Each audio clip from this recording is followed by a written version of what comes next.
I'm Laurie Cardoza-Moore, and this is Focus on Israel.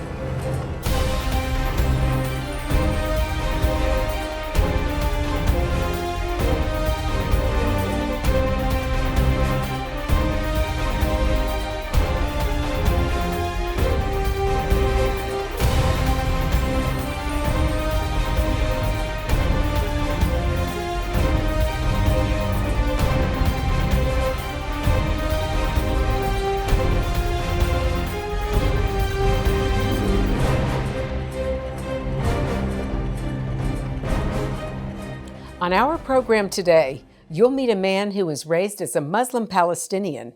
He was taught that Jews were his enemy. Then, with a single and powerful revelation, his world was turned upside down.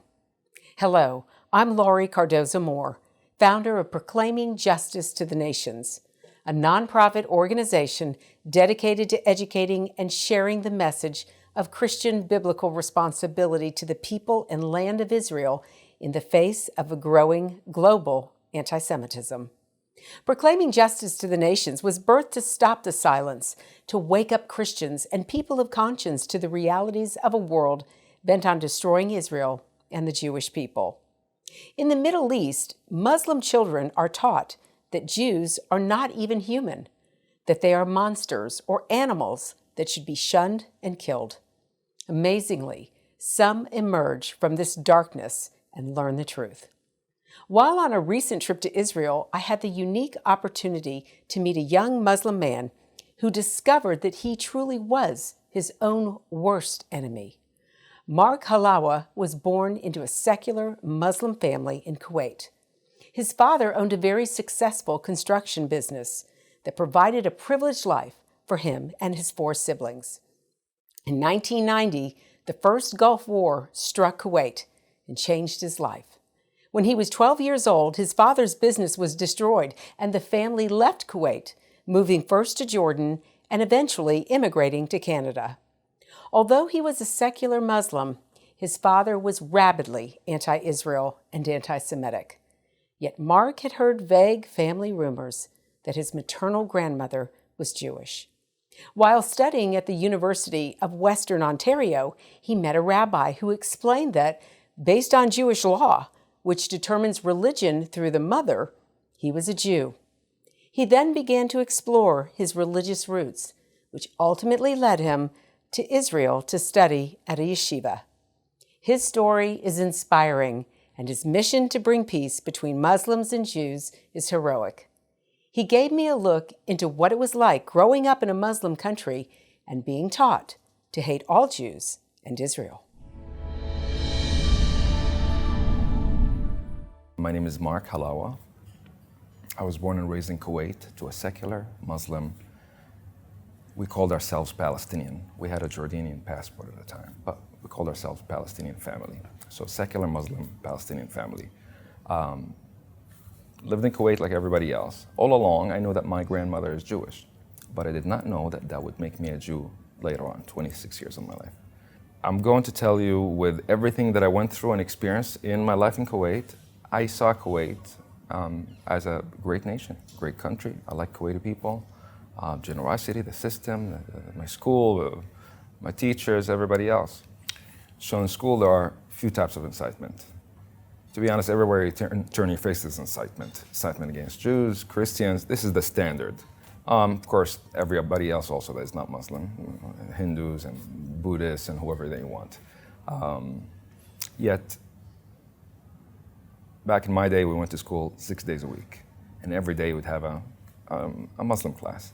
It was not all incitement. Believe me, I learned a lot of wonderful stuff, like you should give charity, you should respect your family.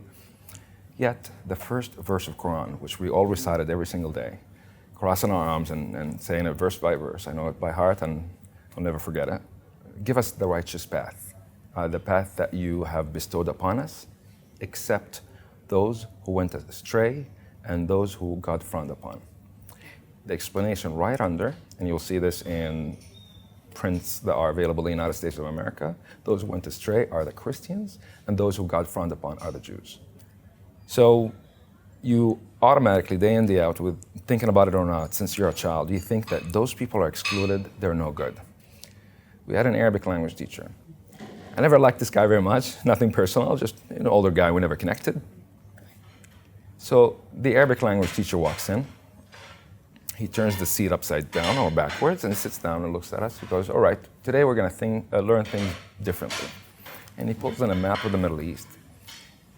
I remember that day clearly because that guy changed the way I used to think of this conflict, and I felt like I'm plugged in. I understand the news. My dad never elaborated at home, but I kind of understood it now from this gentleman.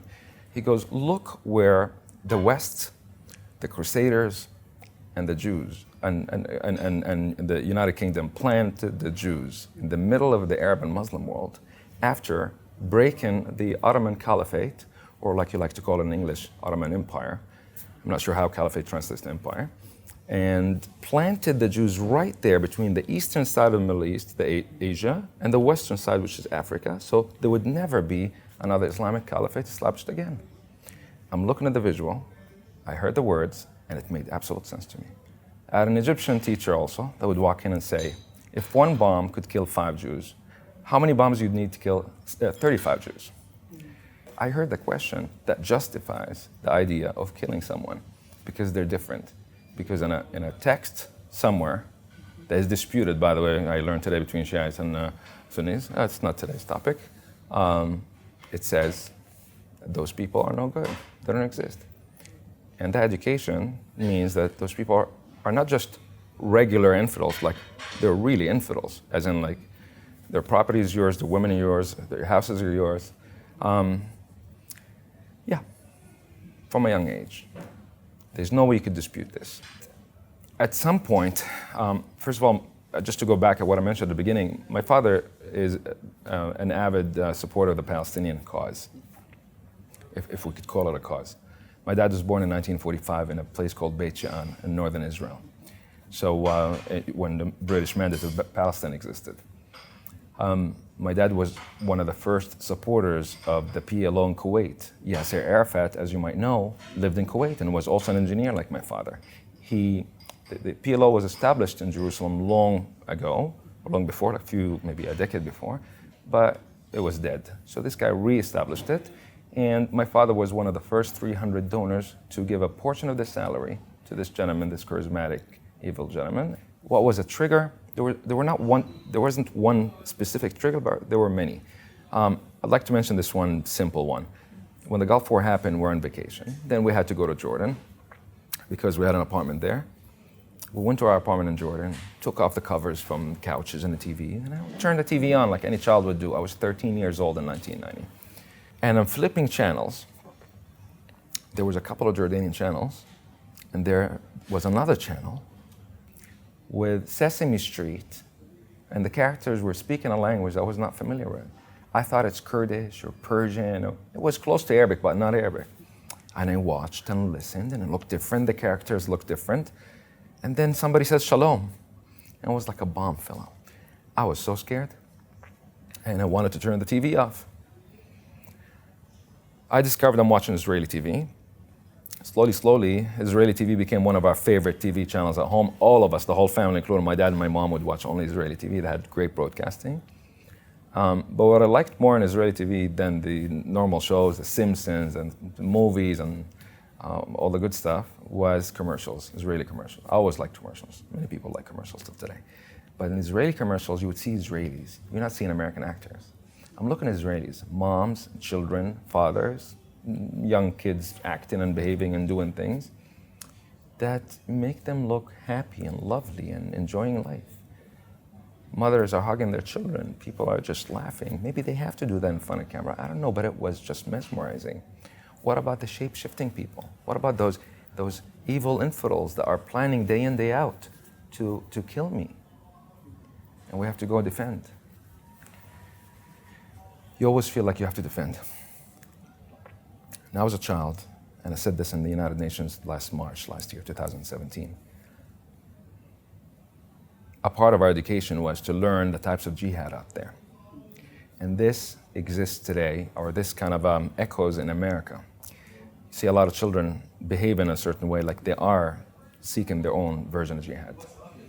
We were told there's three types of jihad. Jihad by the sword, for those who can, the strong ones. Jihad by the money. You go and sponsor a person to go to war. There was always sponsorship advertisements in the newspaper in Kuwait till not very recent, not long ago, sponsor a fighter to go to Afghanistan or Iraq or any of that stuff. And also, the last one, if you cannot do either, there's jihad by the heart or by the mouth, which is you say things, you wish well to the jihadists or the fighters, you wish ill against the enemies. So each one of us, after our classroom, when a teacher explains to you the types of jihad available, you think to yourself, I wonder who in my classroom, that guy's father is rich, he probably could sponsor. This guy's a big guy, he could go fight. I wonder what my kind of jihad. So unfortunately, I see these trends today in the United States of America, especially on campuses. I want to take you to Israel in pictures and film. I want you to see how God's sovereign hand can be seen before our eyes right here in this land. That's why PJTN is offering a special anniversary package that includes a captivating new book and award-winning DVD. Israel Rising is a unique visual story of Israel's miraculous journey from unforgiving desert to thriving nation. Thousands of years ago, the prophet Ezekiel foretold a future time in which the arid land of Israel would come alive for its people. Now this breathtaking book documents the fulfillment of this vision, as rarely seen photographs from the 1880s to the 1940s are juxtaposed with recent photos of the same locations. This book will inspire and captivate you as it illuminates Israel's foretold awakening in a new and unforgettable way. In addition, you'll receive the award-winning documentary, Israel Indivisible: The Case for the Ancient Homeland. This inspiring film examines the many political twists and turns that make Israel the world's most controversial nation. From Abraham and the Promise to the issues facing the Jewish state today, the film examines the historical, archaeological, legal, and biblical foundations for the modern state of Israel. This is a limited time offer for these two remarkable resources for just a one-time gift of $70 today. Your generous donation will help ensure that PJTN stays on the front lines and in the headlines of all the important issues facing Israel and our Jewish brethren. So please go to pjtn.org today. From studying history, it's very clear that what starts with the Jews never ends only with the Jews. We must strongly stand against any anti-Semitic trends, for if not stopped, they'll cause harm to all of us, and we'll witness the downfall of our Judeo-Christian Western culture. Today, many people say there's no longer a need for a Jewish state, that Jews around the world no longer need a place of refuge. But anyone who has heard recent statistics about the worldwide rise in anti-Semitism would never make such a claim. The reality is that neo-Nazi groups and Nazi sympathizers are increasing around the world. Surveys show that over 1 billion people in the world harbor anti-Semitic attitudes. Close to 50% believe that Jews have too much power in the business world, and 2/3 of the world's population has never heard of the Holocaust or believe the historic accounts of it are inaccurate. Don't let yourself be manipulated by evil people with a wicked agenda. When the self-serving villains are in control, good people from all religions suffer. Muslims, Christians, and all people of conscience should stand proudly and show respect for a country that gives so much to the world in so many ways. Do your part, do your research, and do what you can to make a difference. Because what happens in Israel does affect us all. This is not just a Jewish or just an Israeli problem. This is a problem for all humanity, for each and every one of us who believe in freedom and human rights. Learn more about what you can do at pjtn.org. During his time in both Canada and America, Mark witnessed the growth of anti-Semitism on college campuses. He has also seen the growth of CARE and the Muslim Brotherhood and the many groups they have spawned, such as Students for Justice in Palestine. He warns about the infiltration of these radical groups and that Americans need to wake up before it's too late. I went to university in Canada between 1999 and 2004. At my time, I was busy with activities as the usual student activities, studying this, that, frat house, fraternity. But then I noticed there were people lobbying on campus, call themselves Palestinians, call themselves, pro-justice and freedom and human rights. None of them were Palestinian. I was the most Palestinian out of all of them. And they would just recruit and talk, and they catch those, simpleton students, and they just tell them a version of the story. And I hear a common word, MSA, Muslim Student Association. Then I hear that Muslim Student Association is working in coordination with an organization called CARE in America. Learn about CARE and look at the people on top of CARE. The top guy is a Palestinian from Gaza. I would like to call these people, first of all, these are Muslim Brotherhood groups. They're well organized, known to be well organized. These are very educated people. They're not people from the street. But they have a goal. And that goal goes beyond borders. That's why they were banned in every single Muslim country, an Arab country. The majority of Arab and Muslim countries, specifically the Gulf and the heart of the Arab world, have banned them. Egypt have banned them. You probably remember what the Muslim Brotherhood did in Egypt. Jordan, they're not allowed to do any activities. Muslim Brotherhood are running Gaza today. The Hamas is the military arm of the Muslim Brotherhood. In Saudi Arabia, the United Arab Emirates, Bahrain, they're banned. But the Muslim Brotherhood, from what I understand, is running freely and collecting the most amount of funding and all that stuff in the United States of America. I hope people wake up to the fact that CARE are not the representatives of Muslims or peaceful Muslims. There's a lot of wonderful people that just want to assimilate, ran away from Middle Eastern woes and problems. And they just want to live. They just want to work and make a decent dollar and give a good education and food and shelter to their children. They don't want to see any of that in the Middle East. Now, if those families were successful in avoiding people like the MSA on campus or CARE or ISNA that get involved and say we represent you, would their children avoid them? You never know. The second generation is always looking to connect and I have some sort of an identity, a religious identity. Next thing you know, they go to a student club on campus or in school and they're hooked. And you have making up stories on campus about topics they don't know anything about. In my school, in Canada, in Toronto, I was a graduate student. I was not spending a lot of time on campus, but every now and then I would go. And I see there are, problems and pro-Palestine, pro-Israel groups. And I want to go and see what is going on, because I hear a lot of people are ganging up on Jewish students, and things were violent a little bit, and slashing tigers and pushing people, intimidating, yelling at people, swastikas in washrooms. This is in Toronto, at York University. So I went a few times, and I saw this, a bunch of really nice kids. I don't know where they're from. I don't know, Jewish or Christian. Canadians, just average, good kids. And they're trying to say, no, but look, there were missiles fired at Israel. Israel responded. And they were citing United Nations resolutions, all that stuff. And they were speaking to a girl. I'm looking at that girl. I'm like, isn't that my neighbor from my building? She's pretending she's Palestinian. She got nice curly hair. I was like, she's not Palestinian. 1 second. She's Afghani. Her name is so-and-so. Look, there's either funding for this from outside that people will create their own non-for-profit and their own little world to push with this.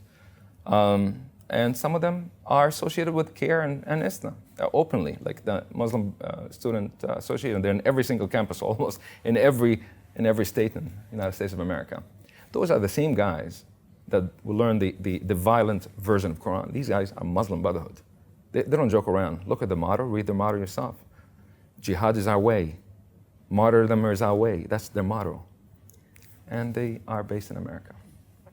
When I first discovered Judaism, and I discovered that I grew up with hate, and I wasted my life with hate, and just was consumed with all of this instead of being consumed with better stuff, I became resentful and hateful also. Unfortunately, I fell into it.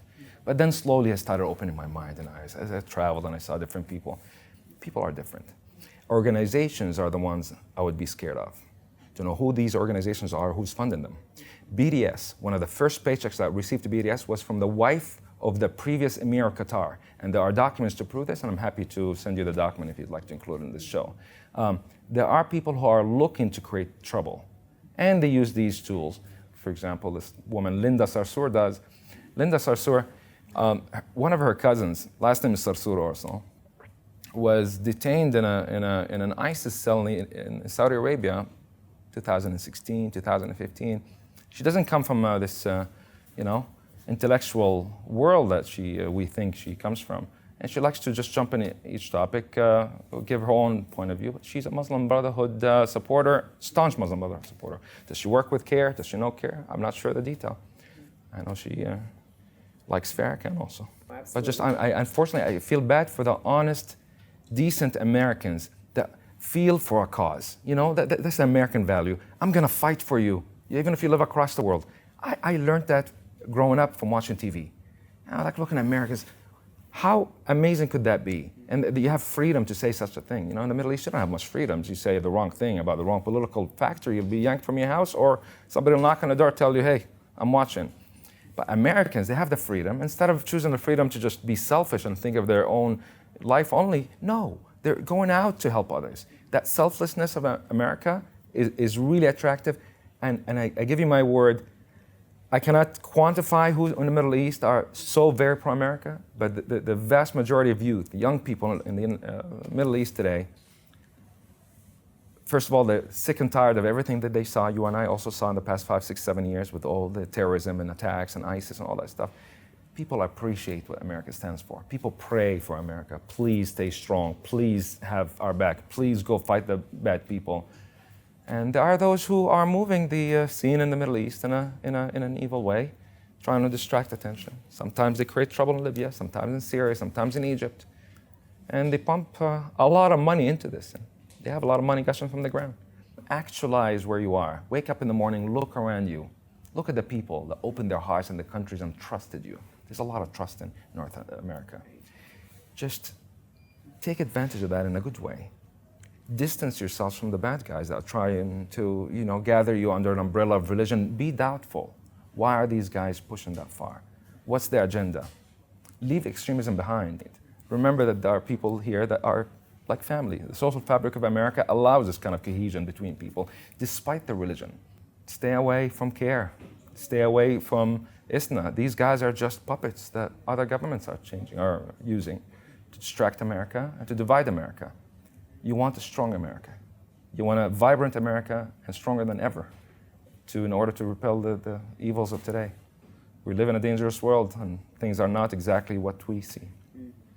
I would advise parents to connect with their children and educate their children a little bit and make them be aware. And also the younger people, if they watch the show, I would tell them, when you go to university or you're going to school, of course have friends. It enriches who you are to have a variety of friends around. But be aware of those who push their agenda on you. Those who go out of their way to invite you to events under organizations, who want you to go to marches and start handing you signs and get you in, they want a head count. And be aware of who these guys are. Also, learn about your roots. Learn who you are. Connect with who you are in order to know which direction you're going to carry on in the future. I don't wish on anyone to go through any of the experiences I went through or the more radical ones. Thank God my parents were secular. My dad did not like religion whatsoever. But some people, the majority of people grew up in religious homes and their neighbors are religious and the other guy are religious and you don't distinguish who's who. I thought of myself, I would like to share my experience with Arab speakers. A lot of news and media and focus and NGOs are focused on English speakers around the world or even Europe, but nothing in the Middle East. Or not much on the Middle East, except official news. So I created a non-for-profit. I called it Halawa Initiative. And I started making videos. I must say, I'm asking everybody that watches this not to be paranoid or scared of your next door neighbor. People are like us, flesh and blood, and they just want the same things we want for our children most of the time. Yet organizations that are known, proven, and banned by Arab countries, such as the Muslim Brotherhood, in any shape or form or name, must be banned. And you have to lobby. You have to go out and make your part. In Hebrew, we call it hishtadlut. Hishtadlut is make an action. You ask God, and God controls the world. But at the same time, you have to make action. Hishtadlut, once you ask sincerely, it stands on two legs and it goes far. Go far, educate, speak to your senator. Tell him, hi, why is this organization praying after our children? Until when? How many more attacks are we going to have until we act or say something? So, God bless America, and I hope to hear only good news.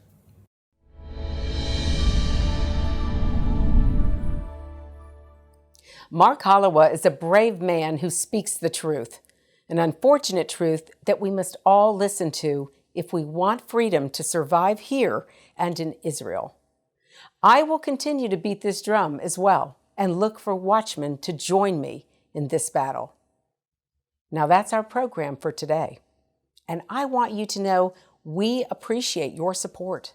The time to take a stand is now. Be a leader in your community and in your church. One person can make a difference. Get involved with and support pro-Israel organizations such as PJTN. Call your senators, congressmen.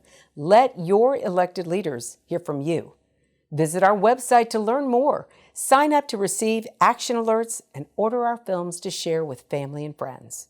Please encourage everyone you know to tune in and become informed. God bless you, and thank you for all you do on behalf of our Jewish brethren and all Israel. We'll see you next time on Focus on Israel. To support this program, send your tax-deductible gift to Proclaiming Justice to the Nations, P.O. Box 682711, Franklin, Tennessee 37068. You can also support PJTN online. Visit pjtn.org or call 1-877-873-9020. Anti-Semitism has reached epic proportions, and Israel is now surrounded by nations who seek its destruction. For Israel to lose just one battle would mean losing everything. As Christians, it is our biblical responsibility to stand with our Jewish brethren and Israel. PJTN needs your help to reach more Christians with this urgent message. Please visit our website to become a member today and order our award-winning documentaries. You must decide that you won't be silent. Sign up now at pjtn.org. God bless you, and thank you for your support and prayers.